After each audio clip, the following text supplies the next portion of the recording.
Во услови на брзото темпо на живење, брзи технолошки промени или промена на средината, се позастапена е паниката и анксиозноста кај луѓето, особено кај помладите. Токму на оваа тема ќе разговараме со докторката Милка Ололоска, која работи како долгогодишен психолог. Доктор Милка, добре дојдовте во студиото на Прва Скопска. Добре најдов, поздрав до вас и гледачите. Како што кажав и во самата најава, рековме дека анксиозноста и паниката, односно паничниот напад, се позачестени кај помладата популација, кај луѓето воопшто. Ке може ли да ни кажете, еве накратко да ни објасните за каква состојба станува збор?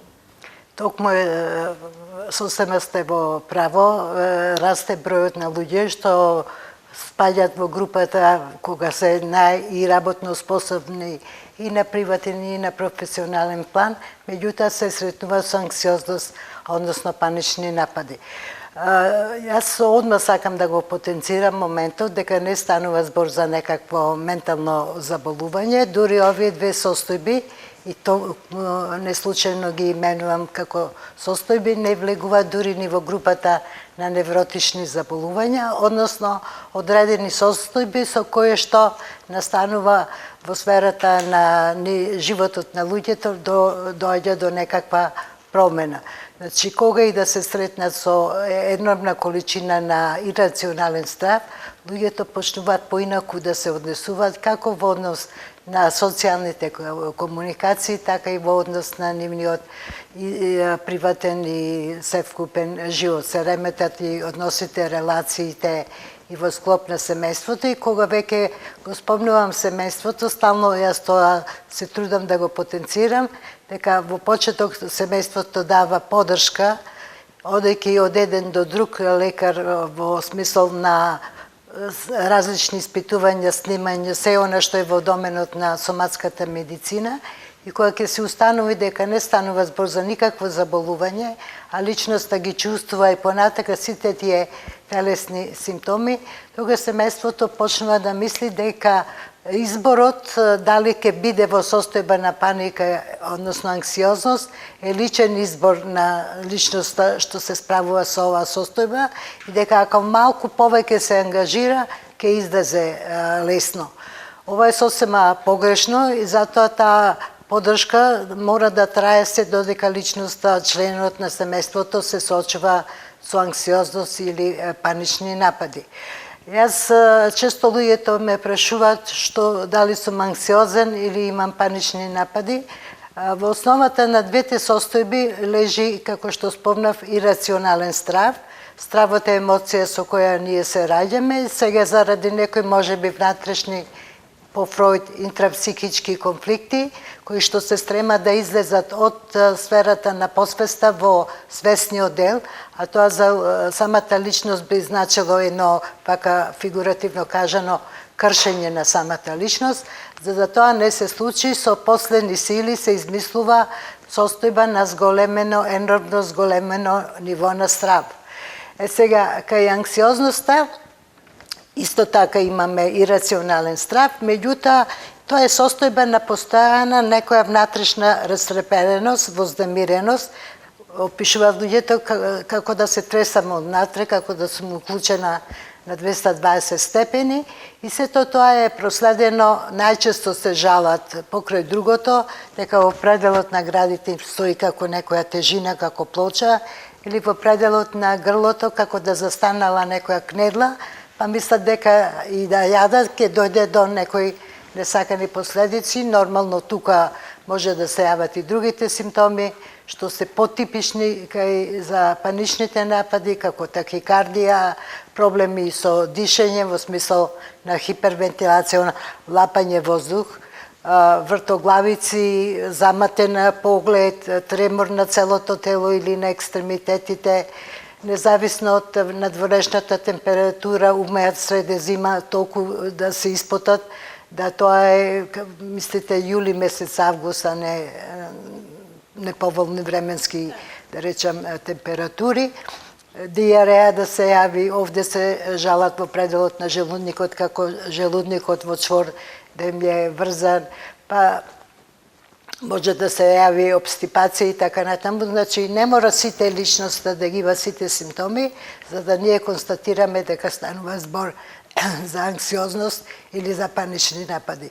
Доволно да има 3 до 6 и тие да траат во континуитет минимум 3 месеци, за да веќе тоа е индикативно дека станува збор за анксиозност, односно панични напади. Сега, кај анксиозноста, тие телесни симптоми, што јас сега пред малку ги опишував, траат во континуитет. Значи, имаме една хроничност, легнува станува со состојба на вознемиреност, меѓутоа интензитетот на самите симптоми не е висок, за разлика од паничните напади, каде што доаѓа паничниот напад со цела ова, да речем, клиничка слика скоро е присутна и човек никогаш не е доволно спремен да се соочи првиот пат со паничен напад. Веднаш почнува дополнителни типови на стравови, умирам, ќе добијам мозочен срцев инфаркт, ќе ми се случи ова или она, такви, да речем, морбидни сценарија, барат помош, ги бараат блиските и така натаму, а после првиот паничен напад веќе настанува една состојба на страшливо исчекување или страф од страф.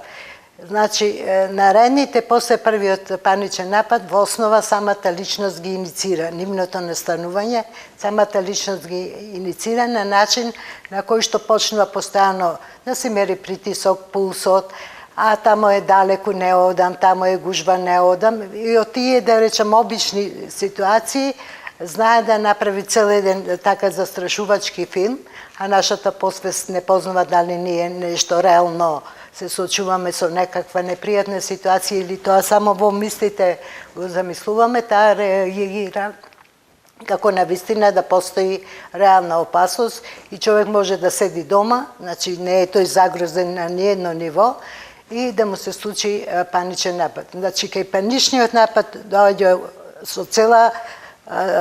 со цел интензитет, нагло, како гром од ведро небо, и најчесто луѓето опишуваат состојба на опуштеност, на смиреност и одеднаш се соочува со паничен напад, што само по себе е застрашувачко. Ние сега ја работиме оваа проблематика, меѓутоа оно што се соочува многу добро знае ни што минува. Да, што Кај се анксиозноста е потипично и постојано присутна некоја ирационална грижа. Личноста, тоа поготово мајките знаат да го прават во однос на сопствените деца кои веќе се движат низ градот и така натаму, да прават морбидни сценарија, верувајќи дека навистина синот или ќерката или некој друг близок човек, член од семејството, е во животно загрозувачка состојба. И ако ја прашате таа личност зошто не го користи минатото искуство, кога исто така се грижела, на крај на денот испаднало дека ништо од таа грижа не се реализира, кај јас морам доволно да се грижам, дека на тој начин јас ќе спречам било кое лошо сценарио да се реализира.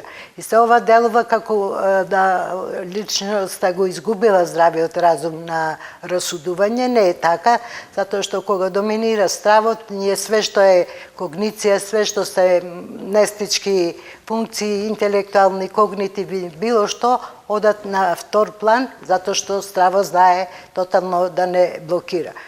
Значи, покрај овие телесни симптоми, присутни се и бројни други психолошки симптоми со кои што ситуацијата уште повеќе станува, се усложнува. Личноста се чувствува тотално безпомошна, како да нема веќе контрола на сопствениот живот и почнува ситуација, како што пред малку спомнав, на избегнување одредени ситуации, места, локации за кои што личноста мисли дека тамо ќе се случи паничен напад, а тој нема да има доволно време да го напушти објектот. Така да тоа е, мислам, вие и да им објаснувате на луѓето, ама што е, да речем, еден трговски центар, можеш во секој момент да излезеш, тие разумот не го загубиле, го знаат тоа, меѓутоа самата помисла дека е гужва, дека тамо може да паднат во несвест, па тоа ќе биде брука, па дали некој воопшто ќе им пристапи да им даде помош и така натаму. се дополнителни, да речеме, химбирачки моменти. Јас би сакала еден многу важен момент да го истакнам, што е битно за луѓето што се соочува со оваа проблематика, и тоа е докажано на светско ниво со конкретни испитувања, дека под предпоставка дека човек не боледува од некоја друга реална соматска болест, канцер или нешто друго, да речеме, претходно заслабена функција на мозокот, на срцето, али се соочува само со панични напади, односно анксиозност. Од анксиозност никој во свет не умрел, никој не добил некое сериозно заболување, како мозочен или срцев удар, никој не покажува некакви знаци што би требало да асоцира дека станува збор, народски кажано, лудило, односно некое психотично заболување, и никој нема да падне во несвест. Ова е многу важно луѓето да го знаат, затоа што и не само онака да го воспримат како знаење, него да веруваат во вистинитоста на овие тврдења, затоа што и колку да е стравот, да речеме, трае и непријатен, ако вие знаете дека на ниедно ниво не сте загрозени, а ние знаеме дека стравот како емоција трае 18 секунди, во најлош случај тоа е 90 секунди. Меѓутоа, кога јас ова им го кажувам на луѓето во моето советувалиште, тие зборуваат, не е точно, ова трае со часови, да, али меѓутоа тие имаат такво чувство. Не, се додават нови типови на страв, еве сега ќе добијам удар, сега не можам да стојам, сега ќе паднам, сега брзо носете ме на лекар, викајте брза помош. Тоа се, а пак истиот страв се јавува, што се јавува, се враќа во, иначе нивото на и воопшто со стравот го регулира вегетативниот автономен нервен систем. Нема друг систем, кој што меѓу другото, еве јас на кратко, ако има можност, само да им објаснам на луѓето за што станува збор. Да, може. Значи, кога ќе се случи некој внатрешен конфликт, за да личноста не се соочи со конфликтот, се добива директива да се зголеми многу, значи енормно, нивото на страва. Страва се упатува до вегетативниот автономен систем, вообичаено. Во овој случај тој е многу зголемен. Во тој момент овој систем кој работи 24/7, независно од нашата воја, тој ги регулира и нашето дишење, спиењето, кожата, варењето на храната и така натаму, значи нон-стоп, тој која ќе запре, веќе запре и самиот живот, така да дава команда да се активира така наречениот симпатикус, првиот дел од овој систем, кој има за задача да го тоа е индикативно дека дошло до зголемување на стравот. И овие што се зависници и трагачи по адреналин, исти тој симпатикус се зголемува, но дава и тоа оди, пошто е во прашање енормна количина на страв, тој дел оди доста високо, а истовремено дава команда и на вториот дел, парасимпатикусот, да се активира за да се воспостави рамнотежа. Значи, овој отишол довде, овој сега треба да трне и да го постигне нивото, за да првиот почне да опаѓа. Но овде е голема количина на страв, значи ептен се качил симпатикусот горе и парасимпатикусот нема временска можност да стигне побрзо, како што вообичаено го прави, и тогаш вегетативниот систем, за да себе се растерети, дава команда да се активираат овие органи, дишење, работата на срцето и така натаму, со кој што самиот сака да се растерети од таа голема количина на страв. Значи, сите овие органи влегуваат во една хиперфункција. Тогаш, ако личноста знае она што претходно ја тие 4 моменти ги кажав, дека не е загрозен, и остане во ситуацијата на страв, после неколку секунди веќе парасимпатикусот оди горе и телото се смирува. И против наша волја телото се смирува. Но кога ќе почнат овие органи да срцето побрзо да пумпа крв, да вртоглавици, проблеми со дишење и така натаму, се јавува нова дополнителна, така да речам, втор тип на паника или на страв, и тој страв пак се враќа на вегетативниот систем и така уште повеќе се храни овој да оди горе и да остане на тоа високо ниво и затоа личноста има чувство дека неговиот паничен напад или анксиозноста траат со часови дека нема решение.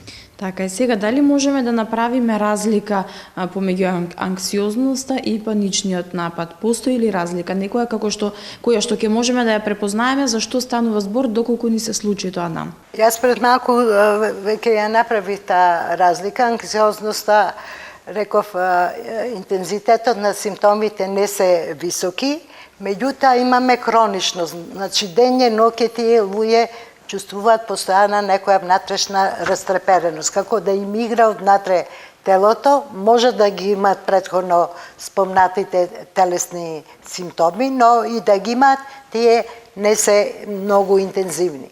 Али имаме хроничност, значи постојана присутност и сето тоа проследено со една цела лепеза на ирационални стравови, односно ирационални грижи.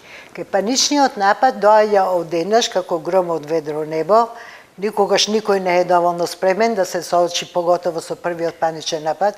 Навистина сликата е застрашувачка и не знаете што ви се случува и нели првата мисла дека вие во најмала рака ќе завршите на угледно на кардио или било каде, затоа што тие телесни симптоми се мощне интензивни и просто човекот го парализираат, така да и она што е здраворазумско во самата личност како да исчезнува и тогаш личноста вика, бара помош од блиските или се викаат медицински лица и така натаму. Дали оваа состојба може да се случува кај помлади, кај повозрастни, постои или некоја возрастна граница? Не можеме да лимитираме дека од до само таа, да речем, група на луѓе се најподложни. Меѓутоа, некоја неформална статистика покажува дека баш младите луѓе, и тоа кога се во најголем, да речем, и на приватно и на професионално поле во подем, нели формира семејство, вработување и така натаму, и самата ситуација во која што се функционира, постојаната изложеност на стрес, представува еден тригер за да веќе она што на подсвесно ниво ни се случува, може би ќе се случило за 5-10 години, баш тогаш да се случи, и нормално тоа човек го плаши само по себе, тотално го деморализира, меѓутоа, она што е многу значајно, да, таа е многу непријатна ситуација, тоа се луѓе кои што во основа се доста хиперсензитивни, се си стават на своја душа, на свое срце, доста се перфекционисти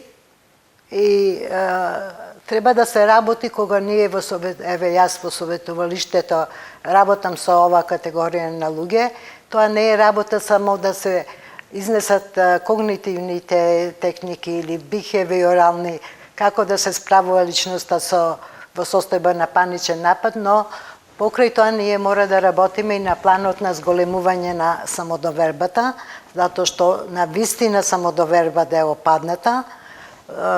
Тотално се чувствува како беспомошно дете во тело на возрастна личност и бара помош од другите, значи барем во тие првични искуства. И покрај тоа мора да откриеме кои се на вистинските извори, а тоа секогаш се сместени некаде подлабоко во нас, во доменот на нашата посвест, да откриеме што се тие конфликти, да личноста се соочи, да ги интегрира тие конфликти, за да во иднина не му се случува и понатака да има искуство со панични напади.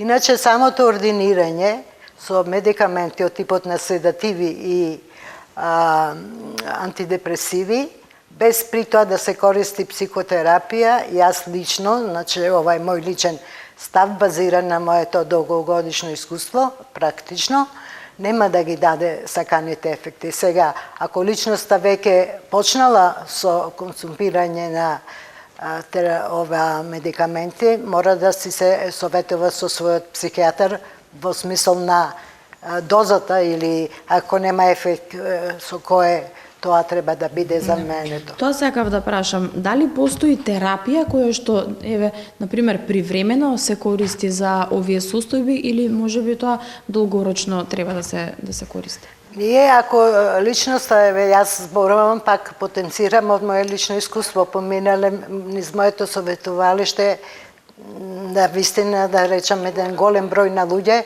баш што се соочуваат со оваа проблематика, и ви тврдам одговорно дека може да се третира и на крај и да се санира паниката, односно анксиозноста.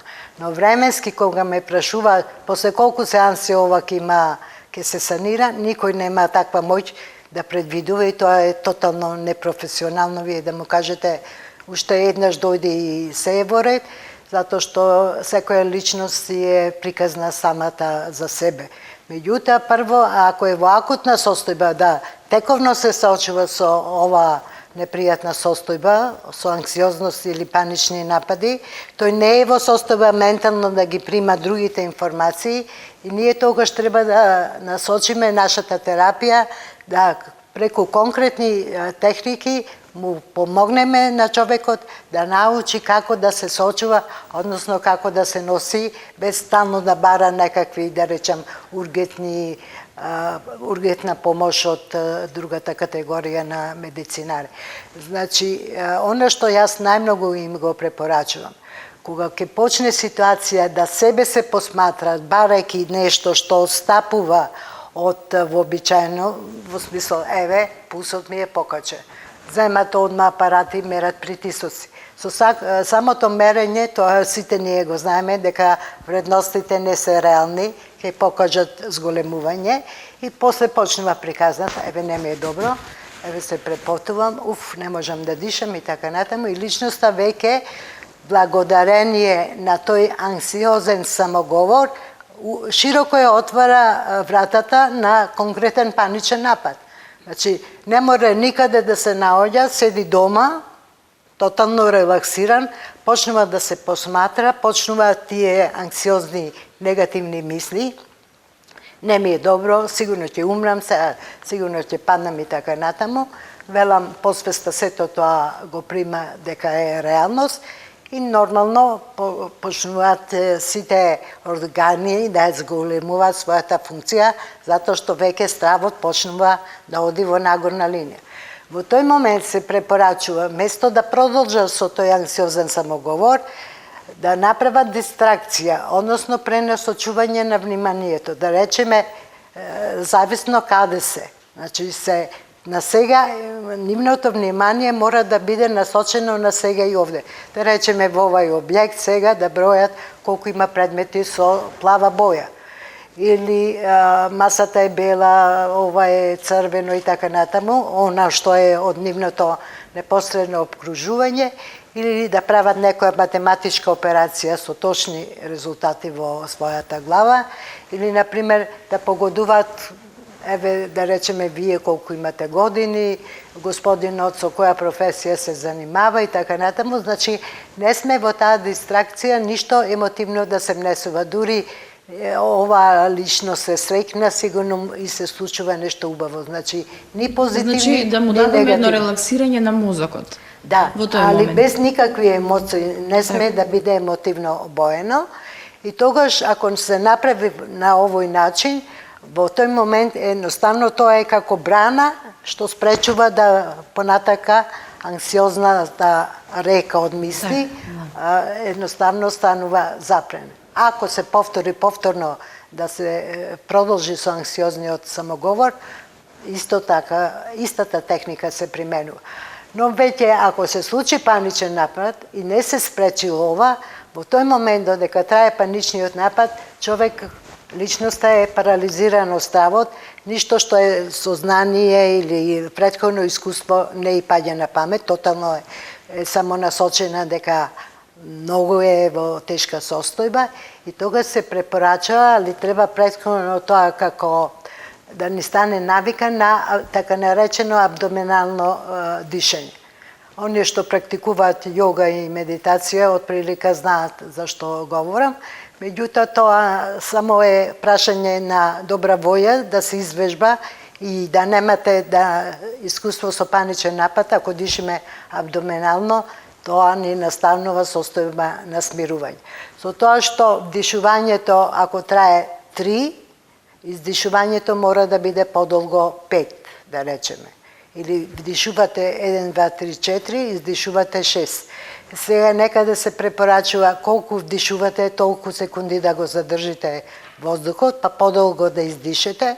Јас лично сметам дека ова задржување не е потребно, затоа што во состојба на акутен паничен напад тоа делува временски доста долго. Доволно е да вдиши и да издиши, да направи таков сет, па мала пауза од неколку секунди, па повторно сет на вдиши и издиши, се додека не настане состојба на смирување, затоа што ние на тој начин шириме диафрагмата и протокот на кислород се забрзува, со тоа нели и полека човекот се смирува.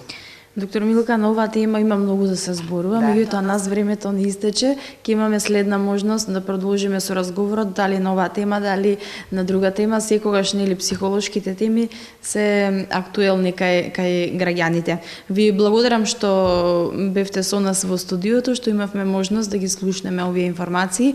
Меѓутоа се надевам дека со нашиот разговор и пројавивме некој интерес кај гледачите, кај оние особено нели кои што се соочуваат со вакви состојби, каде може да се обратат, како може да го побараат доколку имаат потреба. Да, ви благодарам пред се. Иначе може да се јават на мојот телефон 070 585 033. Ви благодарам уште еднаш што бевте наша гостинка. Со задоволство. Ние, почитувани гледачи, продолжуваме понатаму со програмата.